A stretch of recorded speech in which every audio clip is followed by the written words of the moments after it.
Hello everyone and welcome back to Game Week 4 of the 25-26 Slater and Gordon Championship, where you join myself, Ryan Sipple, alongside Toby Maurice for a huge game. And I really cannot emphasise that enough, and I will show you why in just a moment. Let's go through the squads first.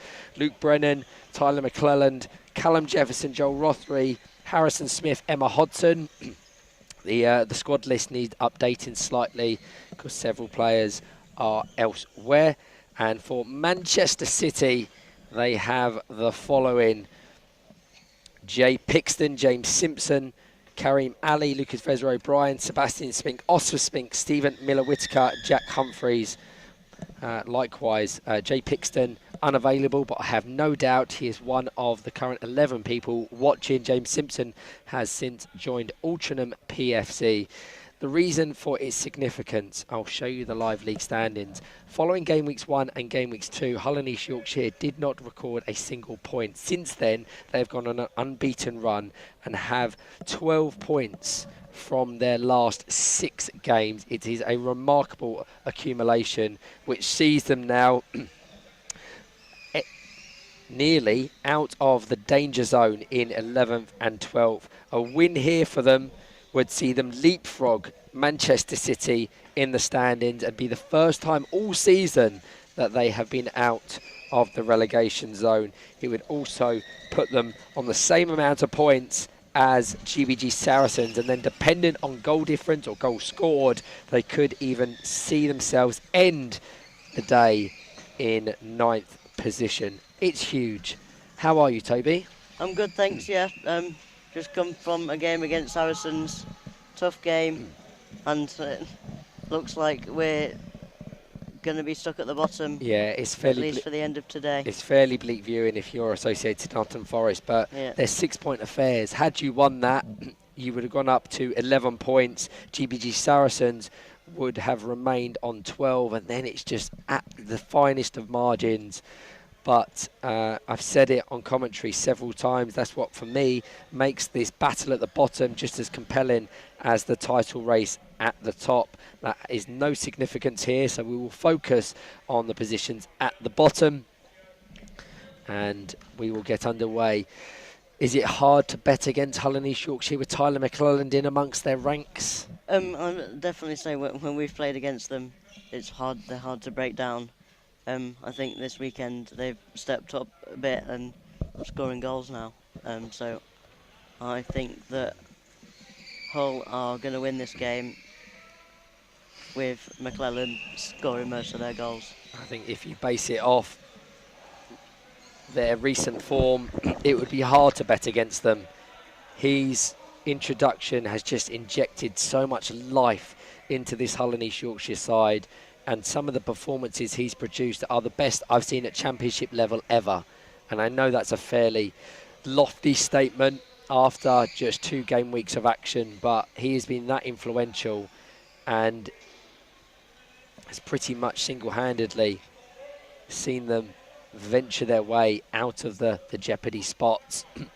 Callum Jefferson into the man in question, guides it goal-bound. It has to be trapped by Jack Humphreys over to Harrison Smith. I'll go through the squads in just a second, but early on, Hull looking to take a foothold. So Hull and East Yorkshire have Luke Brennan at the base, but Tyler McClelland in the goalkeeper jersey, Harrison Smith on one wing, Callum Jefferson on the other. And Manchester City, as they've lined up in their former 2 games today, where they've got 4 points from a possible 6, they have Oscar Spink, Jack Humphreys, Kareem Ali and Lucas Vezra O'Brien. Hull have started off strong here. Few attacks on goal as well.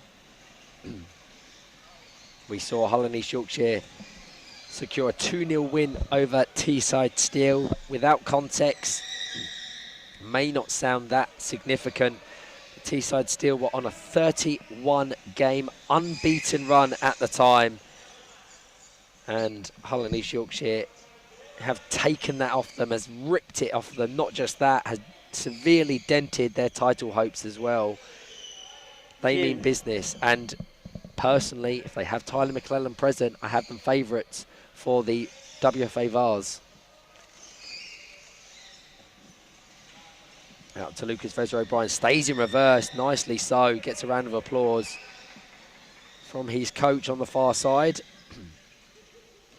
Quickly taken by Jack Humphreys. We talk about the impact of Tyler McClelland and the influence he has on Hull's performances. A similar statement can be applied to Jack Humphreys and Manchester City.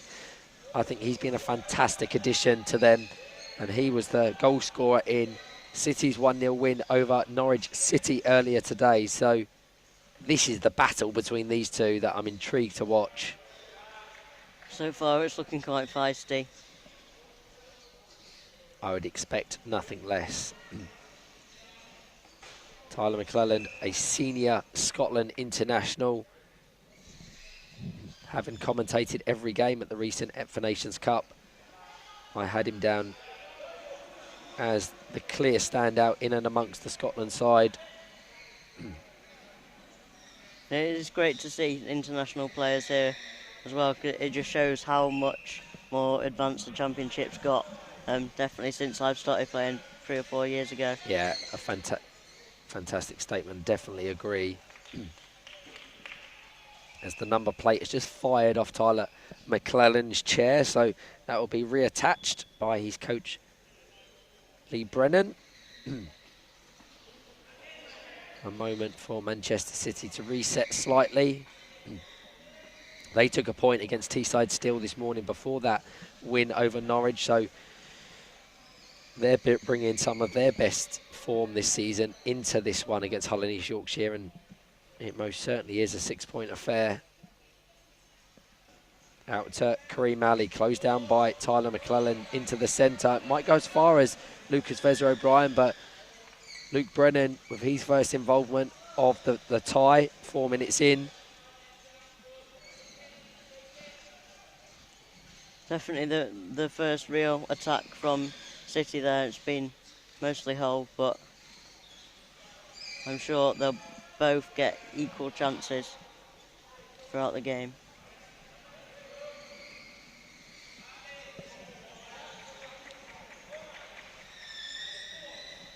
Jack Humphreys to take. All the way through. Tyler McClelland sweeps it up. Calls for a 2-on-1.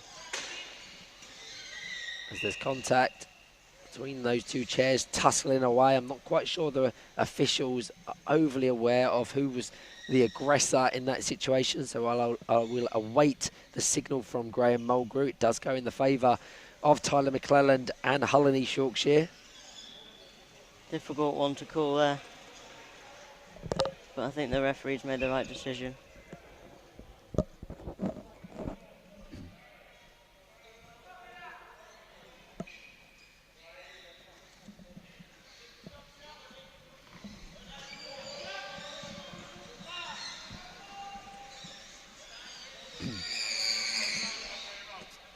Two number 10s battling it away here. Lucas Vezzer-O'Brien trying to read the intent of Tyler McClelland.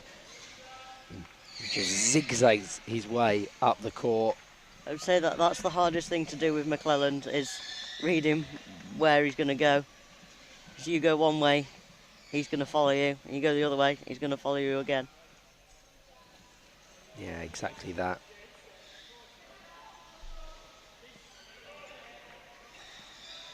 Such a dead ball specialist as well. I've always highlighted his distribution as probably his best trait.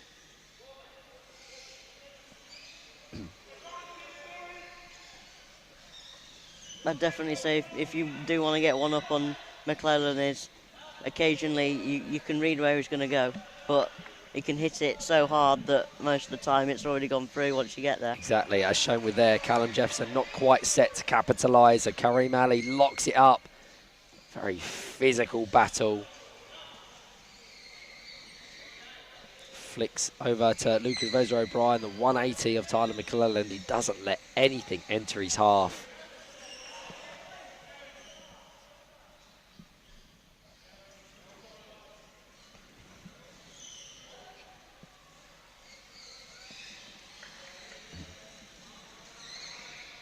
It's almost like he's the enforcer of their half. Yeah. He can look like it's sure to go in their half, but McClelland's there. It just shows the impact of having that division leading player, central player in your squad.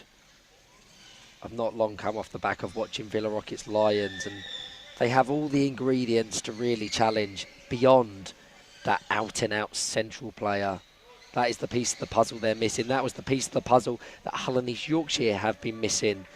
But he is just slotted in seamlessly. And I've said it several times on the podcast, how he reminds me so much of Cole Simpson in the impact that he had for Hull and East Yorkshire, the way he plays, how he's so good at distributing the ball up through the thirds. Yeah, I'd say that having a good central player is really important. It helps gel everyone together and connect the pieces. Yeah. That's the interesting thing with Nottingham Forest. You've changed, you've switched things up in Gameweek 4 continuously depending on the game state. Some opt to go that way, others go with the tried and the tested. But when referencing Tyler McClelland, he wouldn't be out of place in the majority of Premiership sides in the centre. That shows how high his level is. Yeah, I'd definitely say he's a Premiership level player. Definitely providing some great experience to this Hull and East Yorkshire team. It's a win-win for both parties. I think Hull and East Yorkshire benefit from probably, I'd go as far as to say, kind of a fringe world-class player. Someone on the in the international spotlight who's done it in a major competition, but also with Tyler McClelland getting his first taste of the English National League, which, with all due respect to Scotland, is a level above even the Championship level. You'll know the intensity of this division, Toby. Doesn't take any prisoners, does it? As shown with some of your results, the margins are so fine, but one lapse in concentration, turn off for a second, and you're punished. Yeah, I definitely think that it's important to be switched on the whole time.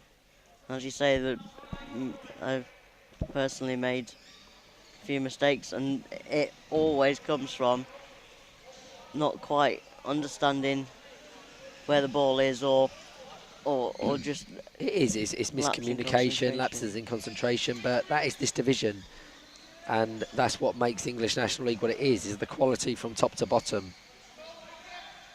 Lucas Fraser-O'Brien looking to spearhead somewhat of an attack for City. They haven't troubled Luke Brennan and or Tyler McClelland in a defensive sense as we just tick over into 10 minutes.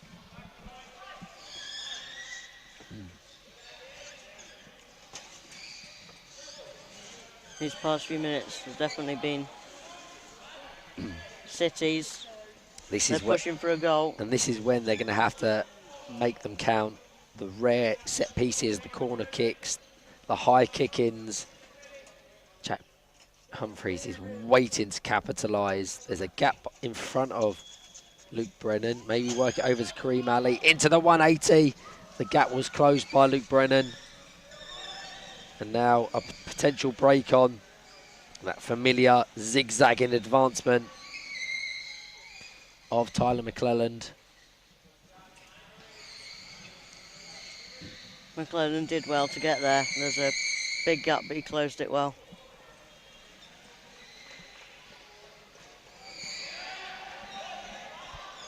I do apologise to our listeners for my husky voice. Consecutive games on commentary all day will do that to someone. You're still doing a great job there. Thank you, Toby. It's a rare compliment from you. Normally it's just a barrage of abuse and references to Tottenham. It's a rare touch for Oscar Spink, as a matter of fact. He's been so locked up in the centre that both goalkeepers are merely spectators. Yeah, it's interesting to see this style of play, that the designated goalkeeper is effectively playing in the centre. It does sort of block out the actual designated centre player. But I imagine in some ways it helps with the 2-on-1s near the box. Yeah, and that's what it's for, the 2-on-1s in the box. It does just mean that the person who is playing in net is stuck on their line. Yeah, it certainly means that. It's definitely a fair statement to say that both of these sides' best players are currently adorning their goalkeeper jerseys. I definitely think that to do that it comes with experience. I've noticed that the most experienced players are the ones who are the keepers, the designated keepers, but playing as a centre player.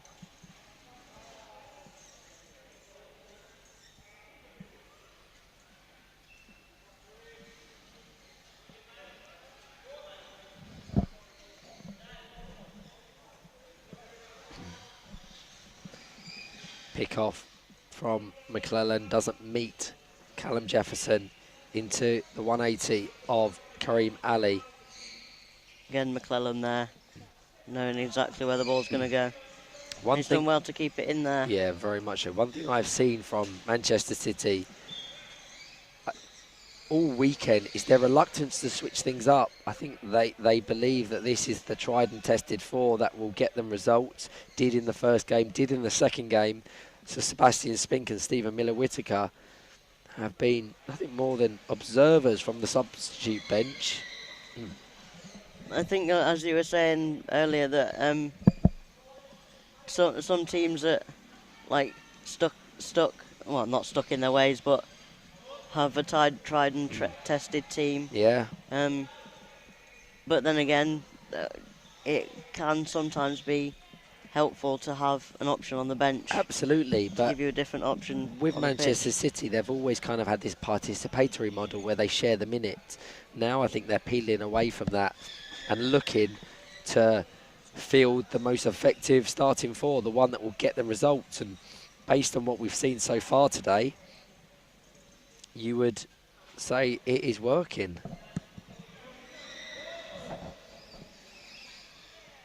Jack Humphreys into Kareem Ali. It's been very even, you have to say. No real clear sights on goal for either of our two teams. And I just want to point something out for people who are listening who might not be wheelchair football players, but the constant communication down at this level, commentating, it's great to hear it because it means that everyone knows where everyone else is. We are afforded a very unique position, aren't we?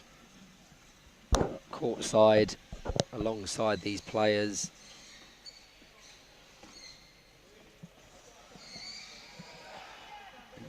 I suppose it's the same in all team sports. Just because it's wheelchair football doesn't mean it shouldn't be. No. Based on communication. Completely agree. Just as I put that graphic up for Court A's current scoreline, I think Villa Rockets Lions have just gone a goal to the good. So they're looking to break that voodoo. It's cursed them for the last weekend and a half. As expected, Jay Pixton watching his side. We wish him a very speedy recovery.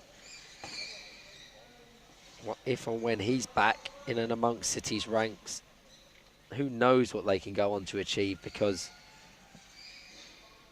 in my opinion, he is probably their most talented squad member alongside Jack Humphreys.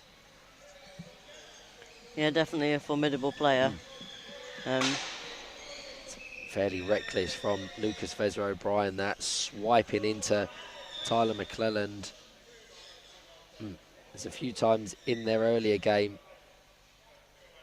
Lucas lost control of his chair. He's appealing it, but it's most definitely the correct decision from Graham Mulgrew.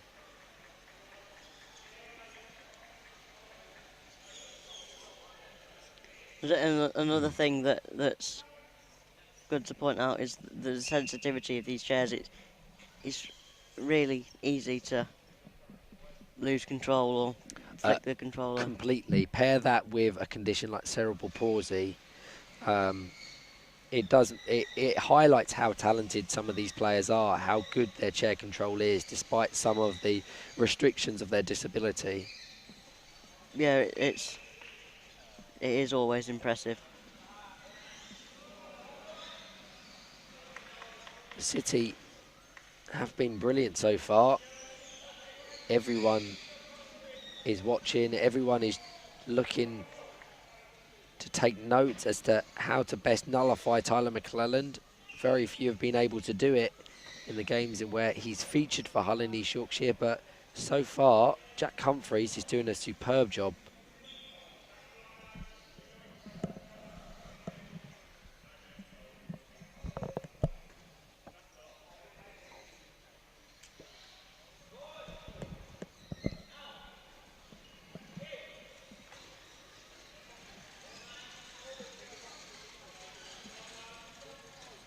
Lucas Vezza-O'Brien has Jack Humphreys just behind him.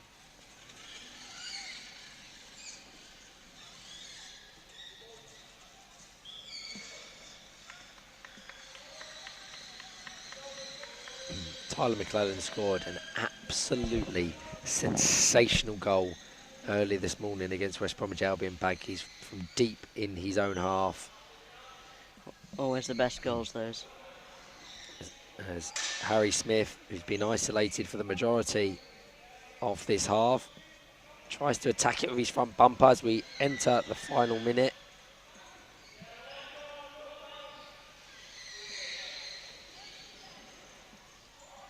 I did have a joke with Tyler McClelland prior to the game kicking off to say this is my first time commentating you in the English National League, so I'm expecting big things.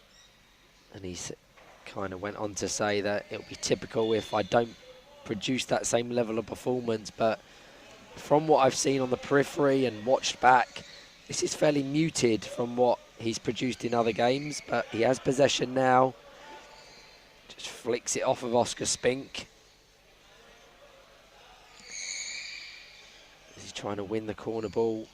It looks as if he's playing for that, but Jack Humphreys aware and alert to that. Goal kick.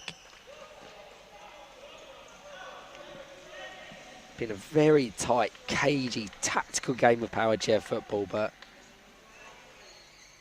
hasn't been at the cost of quality, because there has been some good football played. I think the difference is that the dribbling battle in the middle is keeping it level. I think maybe one of the teams need to start passing it about, and I think something will come to them. I don't disagree, but that could potentially come at the detriment of their defence and their shape. At the moment, it looks like two teams that are trying not to lose rather than teams that are trying to win. That's the big distinction. Maybe we'll see them deviate in the second half. There's a chance here. Keep an eye on Harrison Smith on the far side. Blocked by Jack Humphreys. Whistle in the mouth of Graham Mulgrew. And that will conclude the first half action. Absolutely nothing to separate the two teams as we enter the half-time break. Thank you to all that are tuning in, to myself and Toby Maurice. We will be back very shortly for the second half.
Hello everyone and welcome back to the second half of Hull and East Yorkshire versus Manchester City in game week 4 of the 25-26 Slater and Gordon Championship. Absolutely nothing to separate these two teams as we enter the second half. Toby, give me your assessment. I think it's been very, very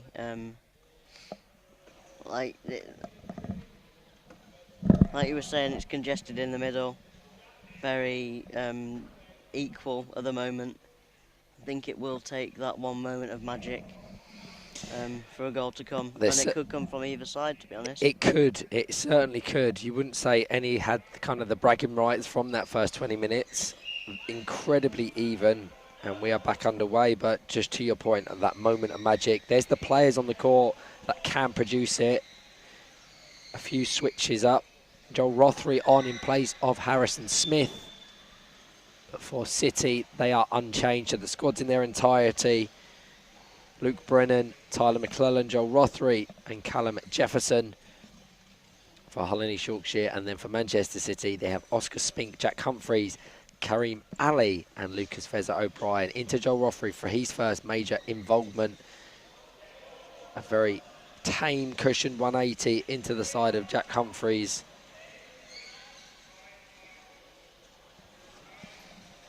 Tyler McClelland tries to guide it over. Very congested, confused front line up there for Hull. Callum Jefferson and Joel Rothery not quite singing off the same song sheet. It was a bit strange there. McClellan's nearly almost the whole time knows exactly where everything is on the pitch. Yeah. Oscar Spink with a lapse in concentration there, mistake, miss-hit goal kick, which just invites immediate pressure from Callum Jefferson, and straight away a 2-on-1 awarded in Hull's favour. It would be incredibly unlucky if they concede here into the 180, but a very tame 180, but the danger still present via Joel Rothery. He's going to just play it and cushion it off Oscar Spink and Jack Humphreys. Keep that ball live, keep that ball rolling. Obviously, and the communication going as well. He's going to try and win a corner ball. Jack Humphreys very good at his chair positioning, and that's good from the Manchester City number 34. Now will play for a goal kick.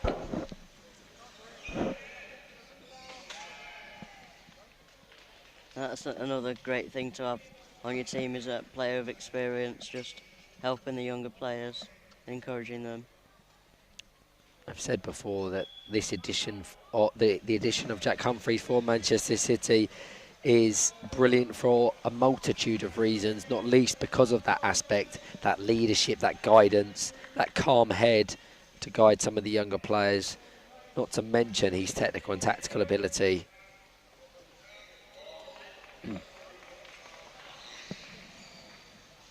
Could this be the turning point of this game? Hull just wanna kick in, hoping to get it up the pitch again. Jack Humphreys.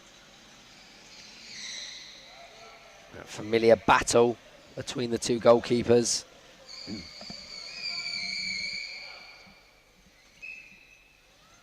Tyler McClellan with the greater intent to keep the ball live, so comes away with the kick in.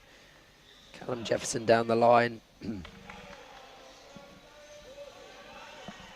quite get the timing to flick it into the box.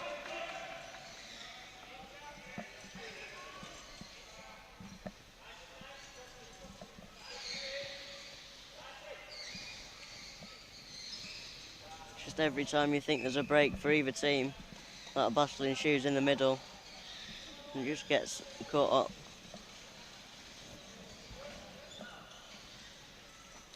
I'm not quite sure where the opener comes here. It's well kept in by Tyler McClellan. He continues to keep it in to try and win a corner ball. Looks almost certain to roll out of play. again, brilliantly keeps it in as the ball's trapped between Oscar Spink and Jack Humphreys. He's relentless, Tyler McClellan. He's still at it, trying to win a corner, and he has. And he does exactly that. And that just shows his quality, his persistence.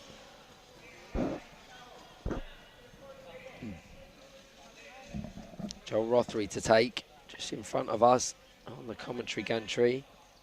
No real clear option. Tyler McClellan so close to Joel Rothery. He's going to need a lot of accuracy to find that 180, which it does. Over to Callum Jefferson. You can see the intent, but well read by Oscar Spink. But 2-on-1 awarded. Just trying to watch that back. It is Kareem Ali and Oscar Spink, who are deemed to be too close to one another. It was tight. And this is a really nice angle for Tyler McClellan. Indirect has to go via the chair of an opponent or teammate, as he's just communicating with Callum Jefferson on the far side. Maybe into Callum Jefferson's 180, followed up by Tyler McClellan. Slightly forced. They do well to come away with that sideline ball.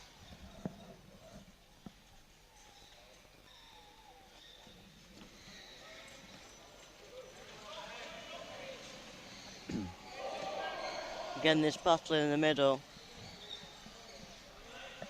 Just keeping this game at 0-0. Yeah, that's nice from Tyler McClellan. Bypasses Kareem Ali, flicks it into the box. Joel Rothery.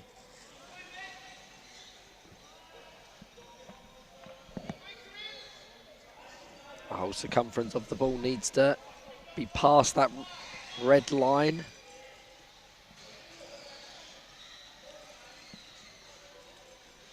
I think that's something that catches people out. It looked like it went for a corner there. A goal kick. Yeah, again, he's so cute and crafty with how he wins these corner balls.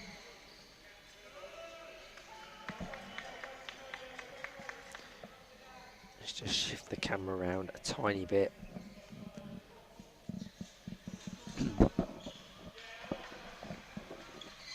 Callum Jefferson to take. Tyler McClellan always waiting, anticipating, wanting the ball. Needs that accuracy, needs to bypass Oscar Spink. All the way through to Joel Rothery. Unselfish, but a mishit sets Lucas Fezzer-O'Brien away. It's disappointing from Manchester City. Would have liked to have seen him take that with him up the court, rather than just swiping at it needlessly. Kareem Ali was making up ground up the court, but was also driving onto the ball, which would have restricted his options. That was almost the moment of magic we were talking about. Yeah, it was. Just couldn't quite get there. Tyler McClellan now looking to put Hull and East Yorkshire back in the driving seat. They're committing players forward, Hull, which is leaving this big gap in behind as Luke Brennan comes off the front of his chair. Could have very easily gone out and over the line.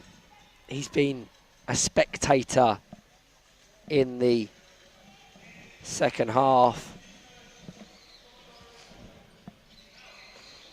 Will Manchester City start to capitalise on this lack of potency shown by Hull and East Yorkshire?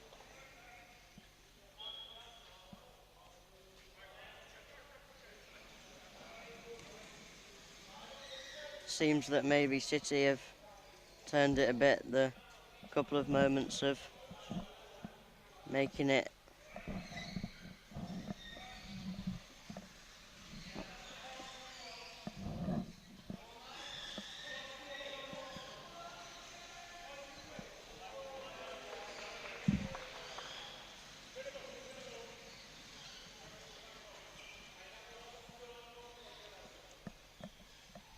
Tyler McClelland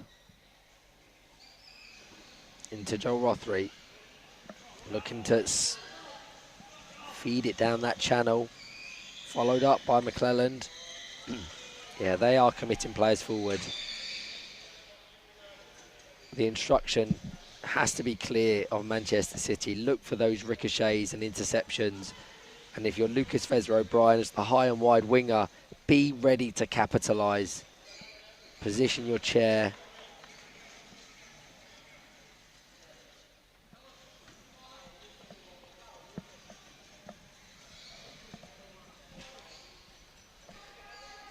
Ten minutes remaining plus any additional time.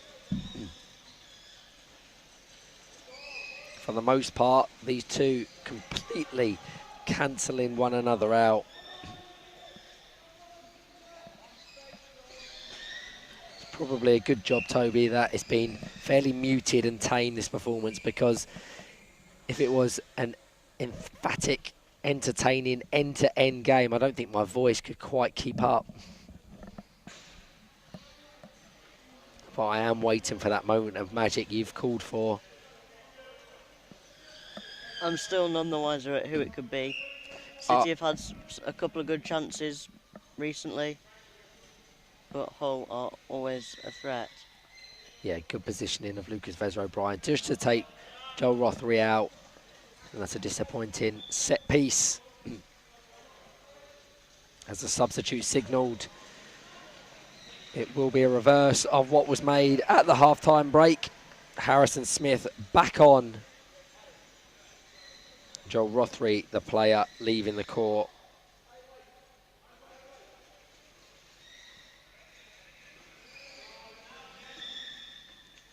Here's McClelland,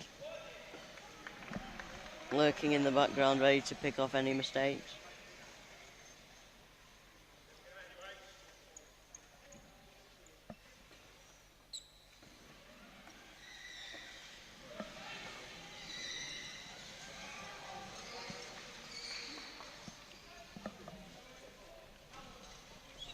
Again, it's been mostly Hull up this end, apart from those battles in the middle. Yeah, it has been, but nothing that's really troubled Oscar Spink. He ensures that there isn't a gap behind him at that right-hand post. Again, what is very apparent to me is the reluctance for Manchester City to use either of their two substitutes. It could be something that produces that moment of magic, but they are sticking with who they've got on at the moment.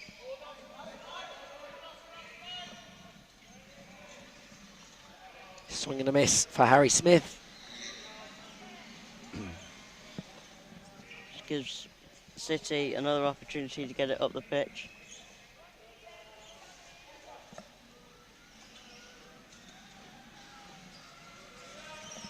It looks as if Villa Rockets Lions are on course to break that curse and register a win in the Championship division.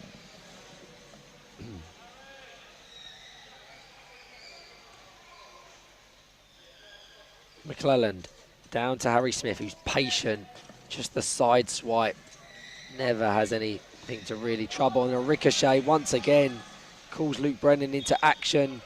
Lucas Fezzer-O'Brien quick to come across and resume that attack. It's a strange decision from Jack Humphreys. Man City just look out of ideas when they have the ball in attack.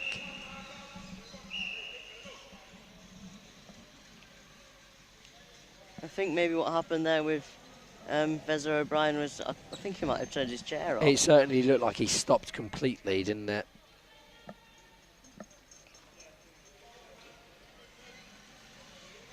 I think made Humphreys make a quick decision and unfortunately made the wrong one. Jack Humphreys over to Kareem Ali.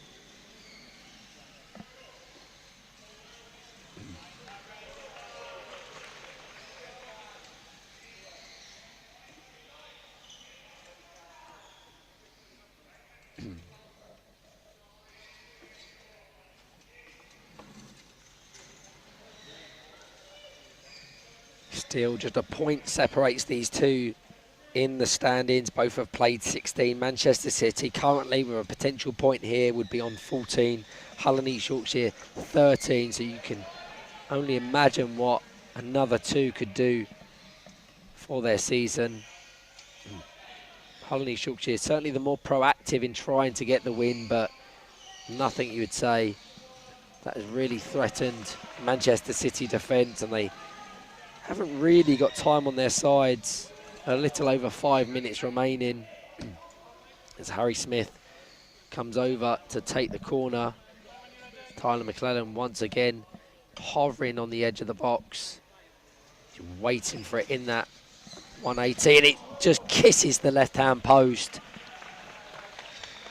Jack Humphreys, I think, had it covered anyway, but potentially, arguably, the best opportunity we've seen so far this game, 35 minutes in.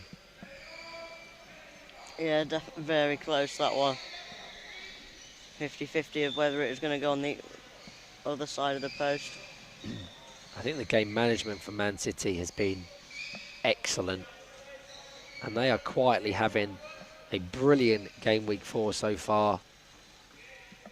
As already recapped, a 0-0 draw with Teesside Steel to begin with, a 1-0 victory over Norwich City.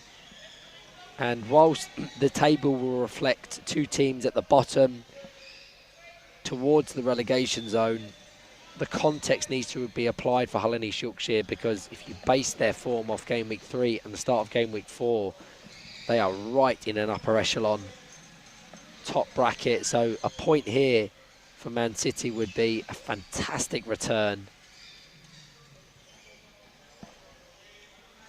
Let's have a look at their games tomorrow. Manchester City have fixtures against Manchester United and Altrincham, two Manchester rivals. And then Hull and East Yorkshire, they have fixtures against Manchester United also, and league leaders Nottinghamshire. So two incredibly tough games against first and second in the division tomorrow. So you can probably understand why they're desperate to get 3 points from this one to take some pressure off their fixtures tomorrow. It's Lucas Vezra-O'Brien into the front bumper of Jack Humphreys. Manchester City again with one of the rare ventures into the opposition's half. They've won a kick in here. Could it be a snatch and grab?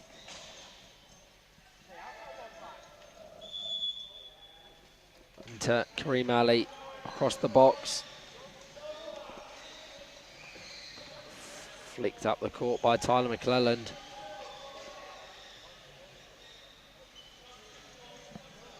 Slightly out of ideas. For the most part, you have to really commend the role of Jack Humphreys, who has largely nullified his skill set.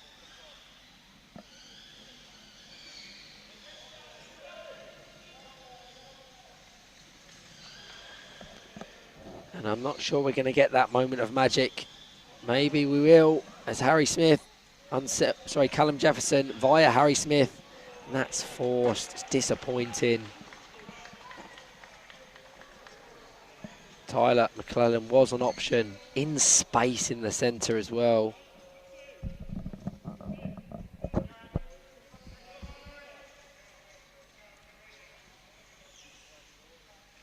Oscar Spink's going to need to ensure delivery here. Out to Kareem Ali. Flicks off of Kareem Ali's chair. We're into the last 90 seconds of regulation time. Into Harry Smith, but cut out by Jack Humphreys.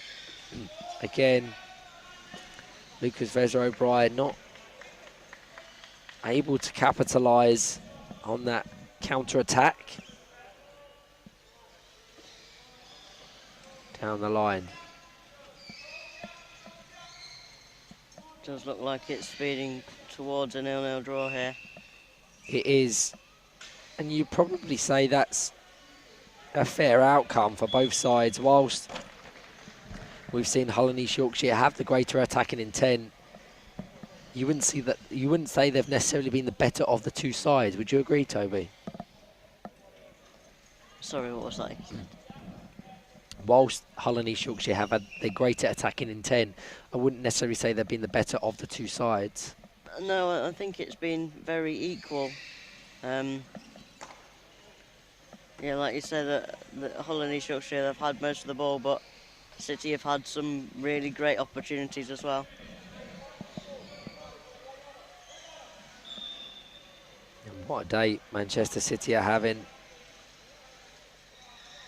Looks as if they'll go unbeaten from their 3 games.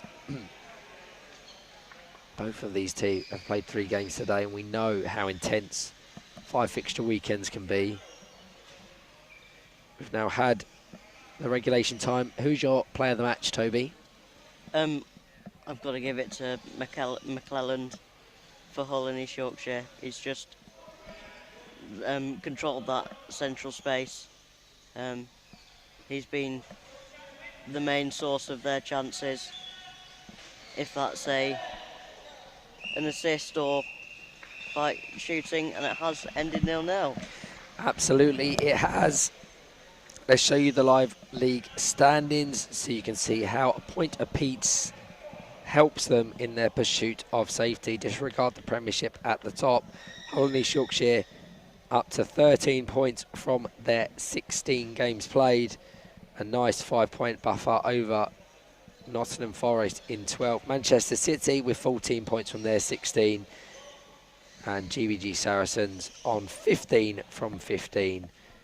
But it's almost certain that the stat that I've been referencing continuously over the last few weeks of 15 points being enough to secure safety, as shown there, that average across the last 6 years will not be even nearly enough to ensure that you're a championship side come 26-27. I think it's going to be probably nearer the 20-point mark to guarantee absolute safety and avoid both 12th and 11th. Thank you to all that have tuned in, to myself and Toby Maurice. Thank you, Toby. Thanks, Ryan.